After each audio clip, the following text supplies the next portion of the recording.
اسلم عليهم عشان ما احسش بالذنب، وانا والله لما عملت المقلب ما اعرف ان رد فعلك هتبقى كده، لو كنت اعرف ما كنت عملتها.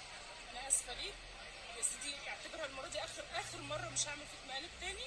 وانت قبل كده لما عملت فيها مقلب الغابه، لما سبتني في الغابه انا ما عملتش فيك كده، ولما دخلت عليا واحده غريبه انا ما عملتش فيك كده. بس بالله عليك امك وابوك ما لهمش ذنب، وما كانوش والله ما كانوا راضيين ان هم يعملوا المقلب ده، انا السبب. وانا فعلا غلطانه، في حقك عليا ولا.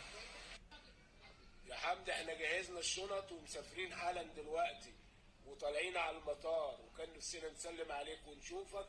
امك اهي زعلانه، كانت عايزه تسلم عليك قبل ما نمشي، ووفاء اهي زعلانه ومتضايقه، وكلنا زعلانين، وما كانش نفسنا الموضوع ينتهي كده عشان انت بتعمل مقالب وما بنزعلش، وهي بتعمل مقالب، وكلنا هي لخبطه في قلب بعضيها. فانت ايه ما تسوقش في الموضوع جامد قوي.